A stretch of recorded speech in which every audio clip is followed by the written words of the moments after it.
नमस्कार दोस्तों। उम्मीद करता हूँ आप सब बहुत अच्छे होंगे। आप सभी को 22 जनवरी में भगवान श्री राम के प्राण प्रतिष्ठा के लिए बहुत-बहुत हार्दिक शुभकामनाएँ। जैसा कि ज्ञात है कि आप इसके बारे में पूरी जब तक संघर्षों की कहानी नहीं जानेंगे कि लंबे वर्ष 500 वर्षों का इतिहास जो आज इस समय 22 जनवरी को समाप्त हो रहा है, इसके पीछे की बड़ी कहानी है। जानते हैं कि कैसे-कैसे ये पूरा जो विध्वंस ढाँचा ढाया गया और बाबरी मस्जिद से लेकर जो आज राम मंदिर है, यहाँ तक चीज़ें समझेंगे। 5 मिनट की कहानी में सब कुछ जान पाएँगे। आपसे अनुरोध करूँगा एक बार कमेंट बॉक्स में जय श्री राम लिख के सेशन को एक बार शेयर कर दीजिएगा, लोगों तक पहुँचाइएगा किस प्रकार से पूरी संघर्ष की कहानी आज 22 जनवरी 2024 को समाप्त हो रही है। 1528 से लेकर 2024 तक का इतना आसान सफ़र नहीं रहा। इस सफ़र में अगर देखा जाए तो कहा भी जाता है कि सच्चाई की लड़ाई रातों-रात तैयार नहीं होती, उसके लिए लंबा संघर्ष करना पड़ता है। लेकिन हाँ, ये सच है हम सब भाग्यशाली हैं।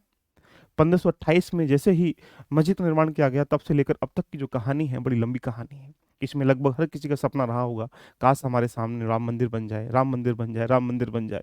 चाहे 16वीं शताब्दी के लोग हों, 17वीं, 18वीं, 9वीं, 19वीं, 20वीं कोई भी सदी के लोग क्यों ना हो, लेकिन हम इतने भाग्यशाली हैं। इसके लिए कितने लोगों ने अपनी जानें गँवाई हैं, कितने लोगों ने संघर्ष करा है, कितने लोगों ने कोर्ट की लड़ाई लड़ी है, कितने लोगों ने यहाँ पे प्रूफ देना पड़ा है कि हाँ, यहाँ राम मंदिर था। तो बड़ी संघर्ष की कहानी है जैसा कि आप यहाँ जानते हैं कि 22 जनवरी को भगवान श्री राम प्राण प्रतिष्ठा विराजमान कर रहे हैं अयोध्या में और भव्य कर रहे हैं, ये ज़रूरी भी है। तो इसके पीछे लॉजिकल अगर आप बात देखेंगे, अयोध्या के अंतर्गत अगर देखा जाए तो भगवान श्री राम के अनेकों मंदिर थे। एक इस मंदिर को छोड़ने के उपरांत जैसा कि आपको ज्ञात भी होगा कि उनका जो बेटा है कुश के द्वारा भी लगभग सीताराम के अकेले 3,000 मंदिर बनवाए गए थे। लेकिन इसी मंदिर पर क्यों विवाद खड़ा हुआ, इसकी पूरी कहानी समझते हैं। साथ में जैसा कि 3,000 मंदिर जो बनवाए गए थे सीताराम जी के, वहाँ पर जब उज्जैन के राजा विक्रमादित्य आते हैं, तो वहाँ पर कहीं न कहीं सुधारने का भी उनको काम किया जाता है। इसके उपरांत पूरी कहानी समझते हैं। 1717 के आस-पास अगर देखा जाए, जयपुर के राजा जयसिंह थे, उनके मन में विचार आता है, बड़े द्वंद्व हुए कि भई एक राम का मंदिर ऐसे इस स्थिति में है, तो उनका एक मन में विचार आता है कि क्यों ना इसके बराबर में एक दूसरा एक राम मंदिर बनवा दिया जाए, लेकिन वो कोशिश असफल हो जाती है।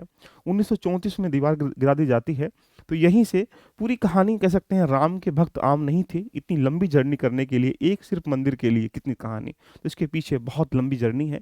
आइएगा 5 मिनट में आपको समझाता हूँ, जहाँ पे 1949 की कहानी भी आपको समझ में आ जाएगी और पूरी पिक्चर समझेंगे कि किस प्रकार से राम मंदिर का निर्माण यहाँ से हुआ।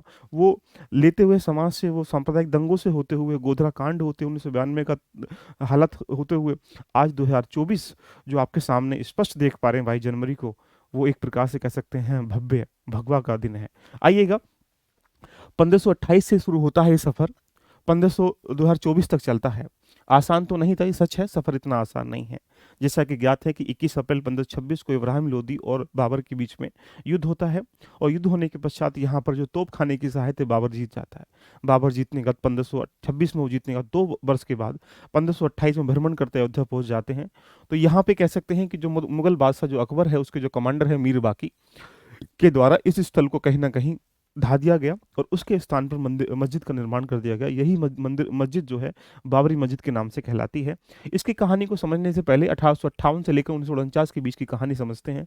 उस जगह पर लगातार बहुत सांप्रदायिक दंगे हुए, लोगों ने प्रयास भी किया, संघर्ष भी किया। इवन मैं कह सकता हूँ कि लगभग 1853 में मस्जिद का निर्माण किया गया और 1859 में ब्रिटिश प्रशासन ने विवादित क्षेत्र के चारों ओर 2 भागों में उसको बाँट दिया गया। एक मस्जिद के अंदर लोग नमाज़ पढ़ सकते हैं और मस्जिद के बाहर एक चबूतरा बनाया गया।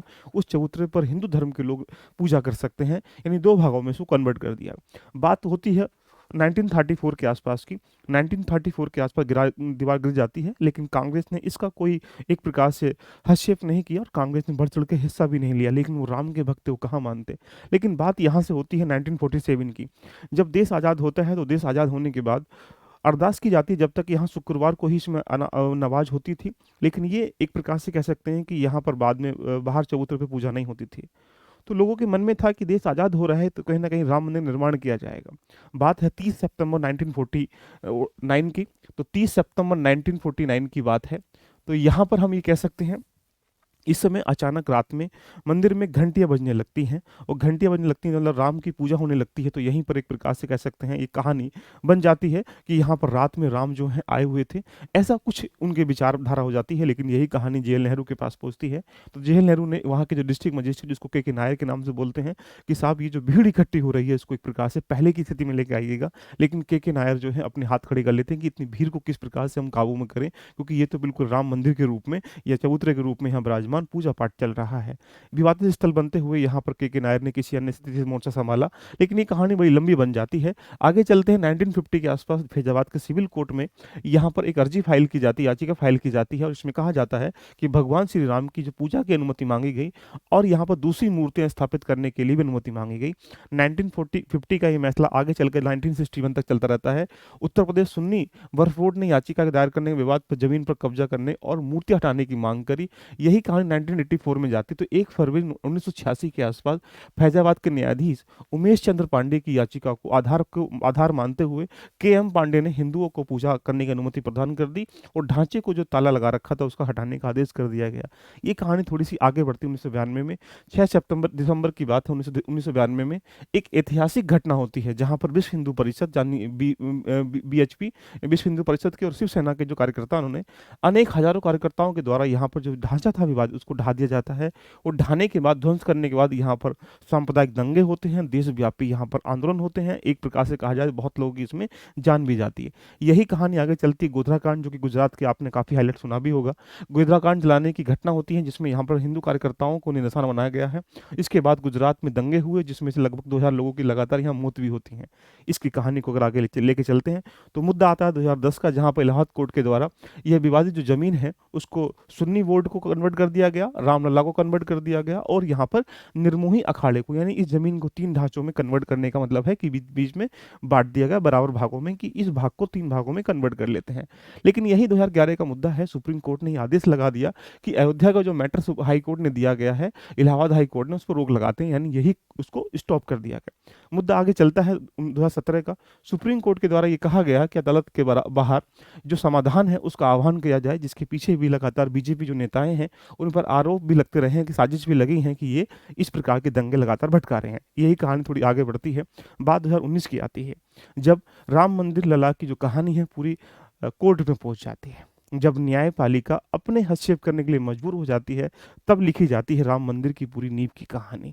संघर्ष की गाथा लगातार हम कर रहे थे, हर कोई वर्ग यहाँ पर राम मंदिर निर्माण की याचिका लगातार लेके अपनी अर्जियां फाइल कर रहा था। कहीं ना कहीं अपने आयास से, पूजा पाठ से भी कहीं ना कहीं भगवान राम को यहाँ विराजमान करने के लिए संघर्ष की कहानी लंबी चलती चली आ रही थी। लेकिन 8 मार्च का वो दिन सुप्रीम कोर्ट ने मामले को मध्यस्थता करने के लिए यहाँ पर भेजा और 8 हफ्ते के भीतर कार्यवाही खत्म करने का आदेश दिया और ये कहा कि 8 हफ्ते में समाधान निकाल कर हम आपके सामने रख देंगे। यही समाधान हासिल करते हुए 2 अगस्त 2019 को अपनी रिपोर्ट पेश करते हैं और रिपोर्ट करने के बाद सुप्रीम कोर्ट ने अयोध्या मामले में जो रोजाना सुनवाई की, लगातार सुनवाई चलने के बाद यहाँ पर 16 अगस्त 2019 को सुनवाई पूरी होने के बाद अपना फैसला सुरक्षित रख दिया गया कि अब तो सिर्फ आपके सामने इसको सुनाना है। मतलब अब यहाँ पर लिखा गया है कि क्या होगा। यही लिखा गया कहानी 9 नवंबर को सुनाया जाता है। 9 नवंबर को कोर्ट की 5 जजों की एक बेंच ने राम जन्मभूमि को लेकर पक्ष में फैसला सुनाया। उस समय पूरे देश की निगाहें पूरे सुप्रीम कोर्ट के जजमेंट के ऊपर निगाहें टिक रही थी। हर न्यूज़पेपर, हर व्यक्ति ये देख रहा था कि इस समय अब क्या होगा, बाबरी मस्जिद बनेगी या फिर राम का मंदिर बनेगा। यही कहानी आगे बढ़ती है। तो यहीं से 9 नवंबर को सुप्रीम कोर्ट के जजों के माध्यम से यहाँ पर 2.7 एकड़ विवादित भूमि को जो हिंदू पक्ष को दे दिया गया और मस्जिद के लिए ध्यान रखना यहाँ से अलग से 5 एकड़ जमीन वहाँ मुहैया आवंटन कराई गई। यहीं से पूरी कहानी राम मंदिर की नींव रखी जाती है। यही लेकर चलते हैं आगे। 2020 की कहानी होती है 25 मार्च 2020 को। 28 साल के बाद 1992 से लेकर 28 साल के बाद यहाँ पर रामलला की जो मूर्तियों को तंबू से फाइबर के मंदिर में शिफ्ट कर दिया गया और 5 अगस्त को मंदिर निर्माण के लिए भूमि पूजा हुआ जिसमें मोदी जी भी यहाँ पर शामिल हुए थे। यही कहानी आगे चलते हुए चलती है 2024 में।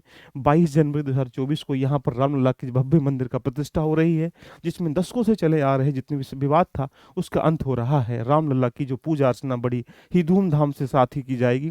तो मैं ये कह सकता हूँ कि भगवान श्री राम जो हैं 22 जनवरी 2024 को अपने जो विराजमान है अपने स्थान पर विराजमान हो रहे हैं, तो ये खुशी का पल है। तो एक बार सेशन आपको पसंद आया तो एक बार शेयर कर दीजिएगा। ये पूरी इन्फॉर्मेशन थी कि किस तरीके से 1528 से सफ़र शुरू होकर 2024 तक चलता है और ये भगवान श्री राम का संघर्ष नहीं है, एक मानव की सच्चाई का संघर्ष है, आदमी के जीवन की नीतियों का संघर्ष है, ये सत्य का संघर्ष है। ये एक कहानी है मानवता की, किस प्रकार से आप कितना ही बुरा कर लीजिएगा लेकिन अंततः होता ही अच्छा है। तो किस प्रकार से भगवान राम से हम क्या नहीं सीख सकते हैं। भगवान राम से वो सत्य, भगवान राम से वो धैर्य, भगवान राम से वो सत्य का पथ, हर चीज़ भगवान राम से सीख सकते हैं। वो भगवान राम से परिवार का कोऑर्डिनेशन, वो भगवान राम से माता-पिता का जो आदर्श है, वो भगवान राम से भाई-बहन के प्रति प्रेम या पत्नी के प्रेम, हर चीज़ सीख सकते हैं। वो भगवान राम ही थे। ये कहा कि अगर मेरी और मेरी पत्नी के बीच के में अगर कोई आता है, तो सातों समुंदर पार चढ़ के मारूँगा। सोचिएगा। तो दोस्तों, इस संघर्ष की कहानी में आप सभी का स्वागत है।